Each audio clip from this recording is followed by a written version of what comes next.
Hello everyone, this is Shruti and I welcome you all to my YouTube channel Study with Shruti Gupta। तो आज की video बहुत ही अच्छी video है और आप सभी के लिए काफी यूजफुल होने वाली है जो भी लोग पीजीटी कॉमर्स की प्रिपरेशन कर रहे हैं। तो सबसे पहले आज से हम एक सीरीज स्टार्ट करना चाह रहे हैं ताकि हम टॉपिक वाइज स्टडी कंप्लीट कर सके अपने सिलेबस के लिए।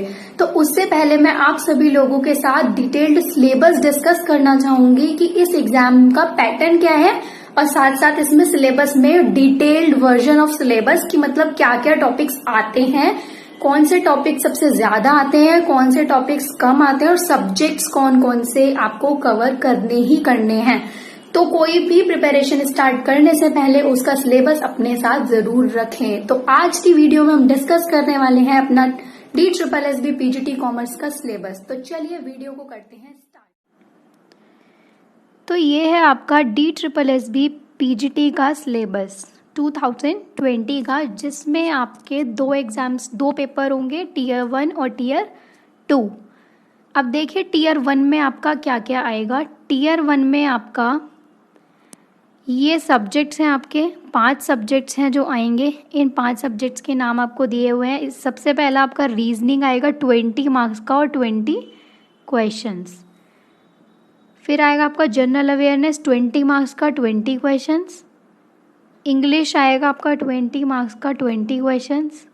हिंदी भी 20 मार्क्स का 20 क्वेश्चंस और न्यूमेरिकल एप्टीट्यूड यानी मैथ्स यानी डेटा इंटरप्रिटेशन भी आपका 20 मार्क्स का 20 क्वेश्चन। तो यानी 1 मार्क का एक क्वेश्चन आएगा आपका। ये आपका टीयर 1 का एक पैटर्न। अब डिटेल्ड सिलेबस हम आगे देखते हैं। देखिए ये है आपका सबसे पहले सिलेबस हम देखते हैं रीजनिंग का। रीजनिंग में आपका क्या क्या आएगा। तो सबसे फर्स्ट इज आपका आएगा puzzles, series, directions and distances, arranging words, analogy, word formation, blood relations, missing number, classification, dictionary order, Venn diagrams और non verbal and logical reasoning. तो ये आपका आएगा रीजनिंग के अंदर। नेक्स्ट इज आपका मैथ्स का सिलेबस। मैथ्स के सिलेबस में आपका क्या क्या आएगा वो देखते हैं। मैथ्स के सिलेबस में आपका आएगा indices and surds, areas, races and games.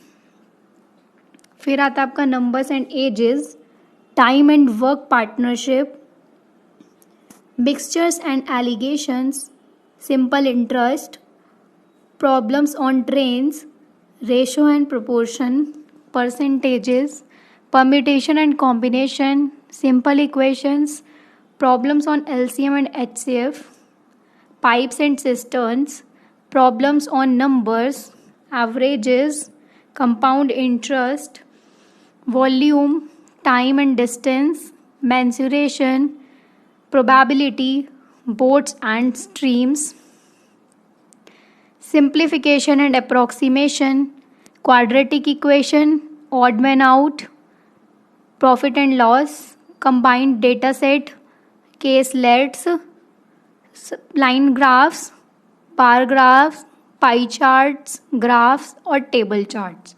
ये सारे टॉपिक हैं मैथ्स के। अब आता है नेक्स्ट जनरल अवेयरनेस के टॉपिक। जीके के जो टॉपिक्स हैं ये सब टॉपिक्स हैं जीके के सारे। Budget and 5 year plans. Science में आपका इन्वेंशंस और discoveries, economy, banking, finance, general politics, sports, economy, scientific research, important financial and economic news, culture, capital, knowledge of current events, geography, Indian constitution, India and its neighbouring countries, scientific progress development, capital, knowledge of current events और general politics. इसके बाद इसी में ही geography, Indian constitution, books, Indian languages, national and international awards, currency, countries and Capitals, culture, general knowledge और current affairs, ये सब चीज़ आएंगे आपकी जीके के अंदर। नेक्स्ट इज इंग्लिश के टॉपिक्स। अब इंग्लिश के टॉपिक्स में क्या आएगा आपका, इंग्लिश के टॉपिक्स में ये सारे टॉपिक्स आएंगे, हर टॉपिक इम्पॉर्टेंट है। Error correction, spelling test, prepositions, sentence improvement, spotting errors, homonyms, synonyms, word formation, active passive voice, transformation, passage completion, antonyms, sentence completion, para completion, idioms and phrases, one word substitution, direct and indirect speech, sentence arrangement, theme detection, data interpretation, spelling test, sentence arrangement, topic rearrangement of passage, joining sentences, error correction और fill in the blanks, ये सारे आएंगे आपके English में। फिर आता है आपका हिंदी का सिलेबस। हिंदी का सिलेबस बहुत ज़्यादा नहीं होता और जो भी हिंदी के एग्जाम्स होते हैं ऑलमोस्ट सब में यही आते हैं। अलंकार और समास, हिंदी व्याकरण जिसमें आपका ये वचन, कारक, संज्ञा, लिंग, सर्वनाम, रस, छंद और संधि, उपसर्ग और प्रत्यय, विलोम शब्द और पर्यायवाची शब्द, मुहावरे और एकार्थी शब्द, गद्यांश जो कि आपका रीडिंग कॉम्प्रिहेंशन होता है, इसे आप पैसेज भी बोलते हो, और रिक्त स्थान जो आपका फिलअप्स होता है, जो अभी आपने इंग्लिश में भी देखा फिल इन द ब्लैंक्स आते हैं, तो वो आपके हिंदी में भी आते हैं। तो ये था आपका टीयर 1 का कंप्लीट सिलेबस। अब चलते हैं टीयर 2 के सिलेबस पर। देखिए टीयर 2 जो है, सेकंड एग्ज़ाम जो है वो 200 मार्क्स का आपका एग्ज़ाम होता है, उसमें 200 क्वेश्चंस आते हैं। तो वो क्वेश्चन आपके सब्जेक्ट रिलेटेड होते हैं, मतलब अगर आप कॉमर्स से हैं तो कॉमर्स रिलेटेड, सोशियोलॉजी से हैं सोशियोलॉजी रिलेटेड, साइंस से हैं तो साइंस रिलेटेड, जो भी आपकी स्ट्रीम रही है, जिस स्ट्रीम में आपने अपनी मास्टर्स की है उस स्ट्रीम में आपको, उस सब्जेक्ट में आपको ये क्वेश्चंस मिलेंगे। अब जैसे हम पीजीटी कॉमर्स के लिए यहाँ पर बात कर रहे हैं तो हम कॉमर्स का सिलेबस देख लेते हैं। सबसे फर्स्ट पार्ट है इसमें most important, business studies and management. ये काफ़ी इम्पॉर्टेंट है और इसकी बहुत ही वाइड कवरेज है, बहुत ज़्यादा क्वेश्चंस आते हैं। फर्स्ट यूनिट है इंट्रोडक्शन टू बिजनेस, बिजनेस के बारे में सब कुछ A to Z। Forms of business जैसे sole proprietors, joint Hindu family, partnership, joint stock company, ये सब चीज़ें आएंगी।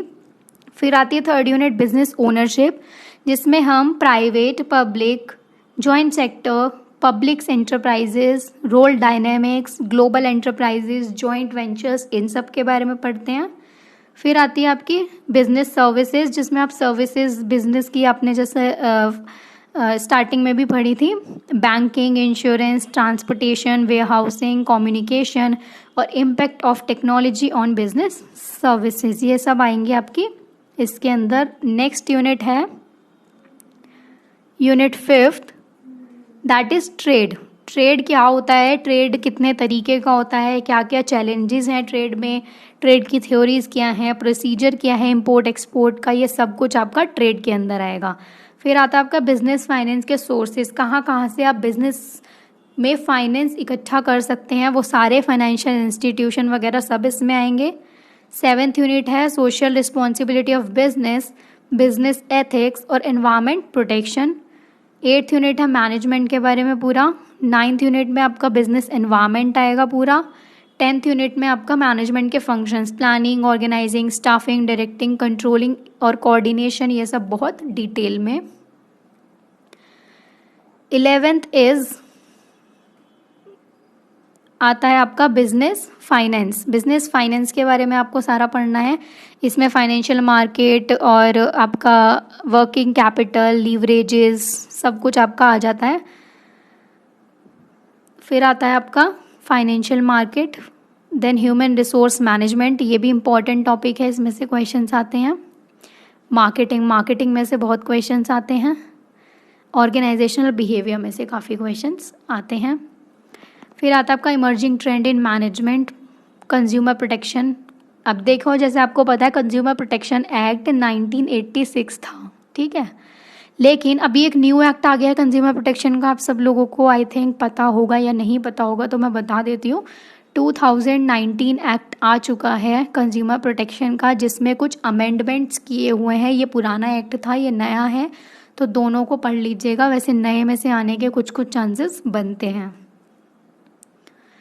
फिर आता है second major part, that is financial accounting and financial statement analysis. ये पूरा आपका अकाउंट्स है 11th और 12th का। फर्स्ट इज अकाउंटिंग का meaning, objectives, characteristics, principles, concept, accounting standards, सब कुछ। Process of accounting, accounting for depreciation, provisions and reserves, bill of exchange, non-profit organization, partnership firms, reconstruction of partnership, admission, retirement, death and dissolution, account of incomplete records, consignment, etc. फिर आती है आपकी next unit, that is this accounting unit, unit 4। ये बहुत काफ़ी important है आपकी। इसमें इशू ऑफ शेयर्स, जॉइंट मतलब पूरा जॉइंट स्टॉक के बारे में सब कुछ आएगा आपका। देन आता है आपका accounting for liquidation, financial statement analysis पूरा। फिर fund floor, cash flow statement भी इंपॉर्टेंट है, इसमें से क्वेश्चंस आ जाते हैं। कॉस्ट अकाउंटिंग, देखिए कॉस्ट अकाउंटिंग में से क्वेश्चंस तो आते हैं एक दो, लेकिन वो बेसिक आते हैं, बेसिक क्वेश्चंस होते हैं वो, जैसे कि कॉन्सेप्ट पे रिलेटेड ओनली। जैसे छोटे छोटे टर्म्स हो गए, कुछ भी पूछ लिया, जॉब कॉस्टिंग क्या होती है, प्रोसेस कॉस्टिंग क्या होती है, इनमें क्या इंक्लूड होता है, वो सब। 9th यूनिट आती है हमारी कंप्यूटर्स इन अकाउंटिंग, अकाउंटिंग में कंप्यूटर्स का क्या रोल है वो। Next is 10th unit accounting and database management system, और 11th यूनिट इन्फ्लेशन अकाउंटिंग और human resource of an organisation and social responsibility. Okay, तो ये था हमारा पूरा complete and detailed syllabus for any kind of PGT commerce exam, whether it is DSSB, KVS, NVS और HTET। Even UGC NET के exams में भी ये टॉपिक्स आते हैं, तो इन टॉपिक्स को हमें कवर करना है अच्छे से। ये अगर हमने कवर कर लिया तो 99% चांसेस है हमारे ये एग्ज़ाम क्रैक होने के।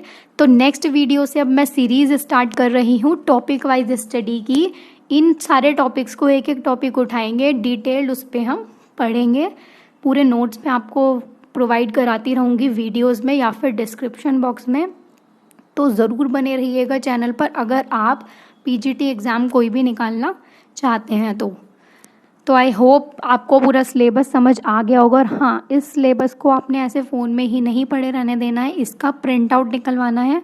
प्रिंट आउट निकाल के जब भी आप पढ़ने बैठें आपको अपने साथ ये रखना है, और टॉपिक वाइज ही आपने इसकी प्रिपरेशन करनी है। अगर नहीं मन करता आपका पढ़ने का तो इट्स ओके, आप वीडियोज़ देख सकते हैं। एक वीडियो को आप 2-2, 3-3 बार देखिए, वो चीज़ आपके माइंड में सेट होने लगेगी जो भी आपको पढ़ाया गया है। तो इसलिए मेरे चैनल पर बने रहिएगा ज़रूर।